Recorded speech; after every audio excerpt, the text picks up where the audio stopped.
Olá pessoal, o programa Viver Bem está chegando aí na sua casa agora, pedindo licença para a gente falar sobre coisa boa.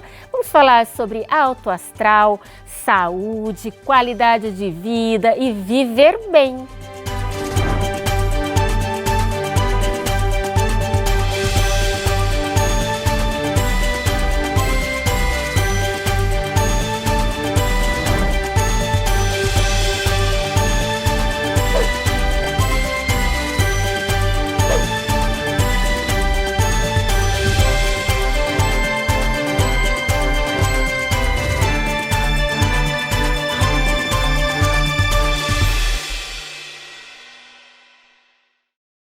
Pessoal, você sabia que tem muita gente por aí morrendo de coração partido?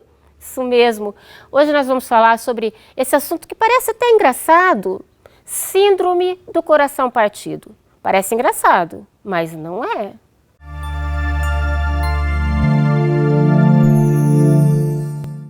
Agora, coração partido, todo mundo já teve um dia, né? Todo mundo já passou por isso, não é mesmo, doutora? Sim. A síndrome do coração partido não é apenas uma tristeza por um rompimento amoroso, por uma perda de um companheiro, mas é uma patologia grave, coronariana, ou seja, das artérias do coração, que a gente tem uma dor no peito, violenta, muito parecida com o infarto, mas que a causa disso é por um problema emocional. Não é a mesma causa de um infarto comum, que são por um fator múltiplo de entupimento das artérias por colesterol, diabetes, pressão descontrolada, obesidade. Essa patologia foi descrita, esse Takotsubo foi descrita no Japão por conta de um Takotsubo, que é um vaso que tem um formato abaulado, que eles guardavam água, guardavam vinho. Takotsubo. Olha. Isso, é uma síndrome que foi descrita no Japão, que foi vista de mulheres... Que é um vaso. Que é um vaso que tem uma boca larga, assim, arredondado, que usava-se para aguardar líquidos, ou vinho, ou água, e aí o coração fica nesse formato, abaulado. Então é um formato bem parecido com um infarto extenso, um infarto enorme. E aí incha, né? Incha o coração e uma pessoa que tem um coração normal, ele fica enorme de uma hora para outra. Em geral, qual que é o tamanho de um coração normal? O tamanho? Normalmente é o tamanho de uma mão fechada, em torno de 90 a 105 gramas em média. E com a síndrome ele aumenta e pesa mais também, Isso, né? porque ele tem uma destruição das fibras transitória. Essa é que é a diferença do infarto agudo por outros entupimentos. Ele não tem lesão nas veias do coração, nas artérias coronárias. Ele tem um estresse no músculo cardíaco que ele faz esse abaulamento, essa dilatação.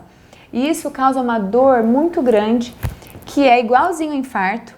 A gente trata como infarto, a gente vê a alteração do eletro igual, o médico não consegue definir nisso no momento, só depois de ir para o cateterismo que a gente vê que não tem lesões nas artérias. Olha. E aí a gente vai pesquisar a fundo com a paciente o que aconteceu. É uma síndrome mais comum em mulheres, jovens e idosas, depois de uma perda significativa muito grande. Ou uma perda financeira grande, uma perda emocional grande, morte de um filho, perda do companheiro, um trauma. Isso faz uma lesão muscular transitória, que às vezes a pessoa precisa se submeter a cateterismo, ficar numa UTI, e isso recupera-se totalmente depois. Esse coração dilata e depois ele volta a encolher com o tratamento. Isso foi descrito há muitos anos no Japão e a gente tem visto muito na nossa prática clínica. Hoje em dia que a gente tem mais tragédias familiares, mais perdas emocionais grandes, mais tragédias por violência nas famílias, e a gente vê a mãe, a avó tendo esse tipo de atitude. Nossa. Tendo essa doença que é muito perigosa, se não tiver um tratamento adequado, rapidamente pode falecer e evoluir a óbito, tanto quanto um infarto comum. Então a pessoa morre do coração, dessa síndrome do coração partido. Sim, pode morrer, então. Pode morrer. Se não for submetida a um tratamento, se não ficar em observação numa UTI, ter o aporte necessário para estabilizar esse coração até que ele se recupere. E enquanto não faz o cateterismo, né, você não consegue saber se é a síndrome do coração partido ou é infarto mesmo? Isso. A gente tem alguns exames que a gente considera complementares para tirar dúvida de qual a causa do infarto.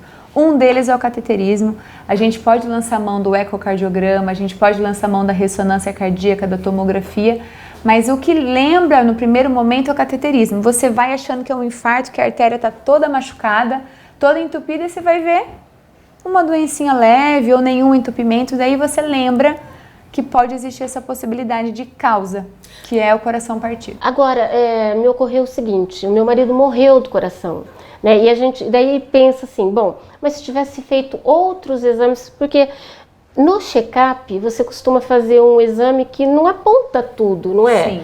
Qual o exame, doutora, que você indica para quem está nos vendo agora, que tenha que fazer um bem completo para a pessoa falar, não, agora eu sei que eu não tenho problema, que, enfim, que sejam mais, porque senão você faz aqueles comuns, que são dos check-ups de plano de saúde e tal, e de repente você pensa que está bem e na verdade você não está bem. Sim.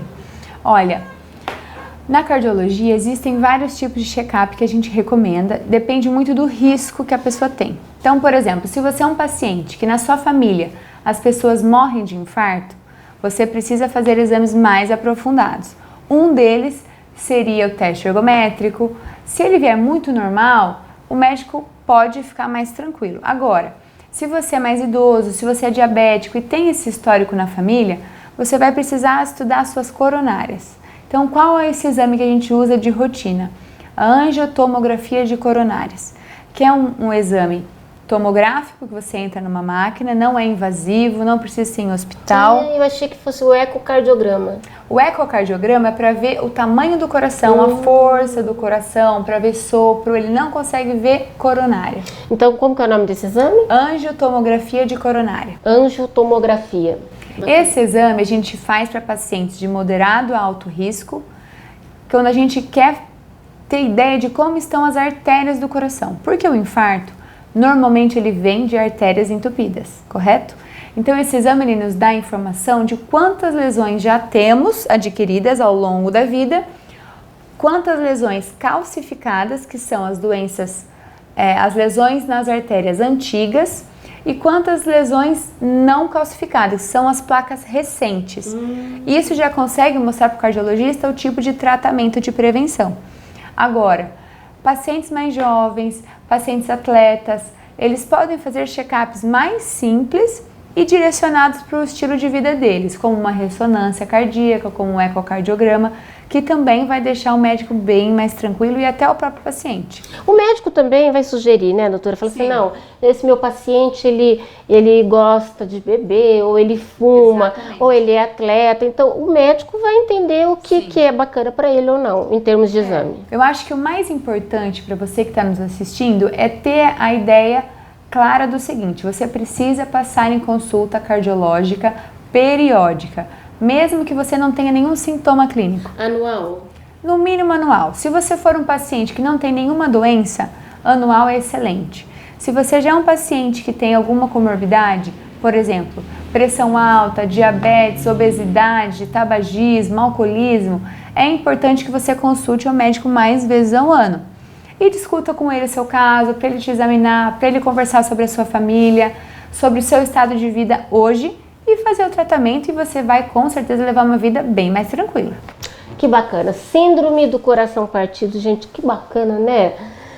Eu fico pensando assim, parece tão romântico, mas na verdade... É muito triste. Muito triste, pode ser fatal, mas a doutora falou que tem tratamento. Ele pode levar a óbito se não for feito um tratamento adequado. Sim. E o tratamento seria como se fosse para um infarto normal? É um tratamento semelhante ao infarto, mas menos agressivo.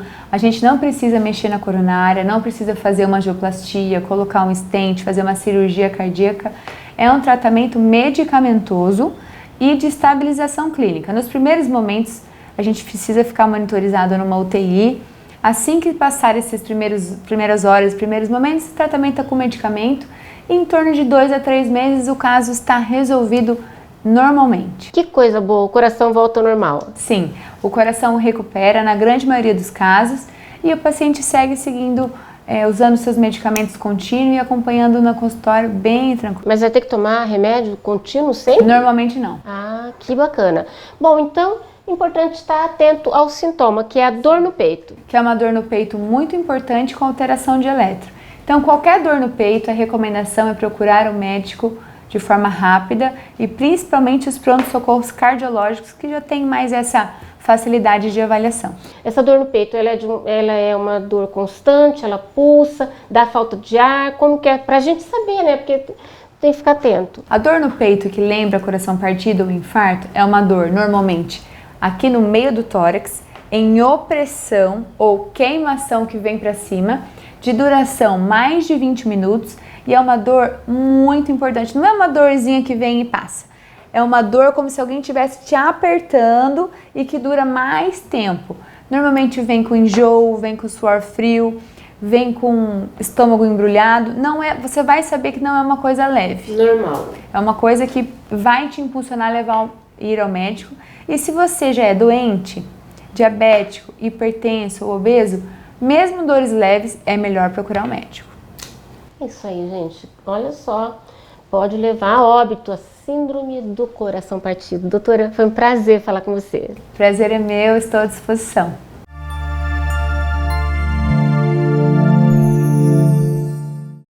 Olha só, pessoal, agora eu vou falar para vocês sobre saúde e bem-estar. Maravilhas da Terra. É uma maravilha. Você que quer cuidar da sua beleza, da sua autoestima, do seu organismo. Você quer desinchar? Linfa Chá Maravilhas da Terra. Você quer ter uma noite de sono gostosa? Também tem um chá para isso, para você dormir e descansar. Maravilhas da Terra. O telefone está aí na sua tela. Ligue e peça o seu. E agora a gente vai para um breve intervalo. Voltamos já.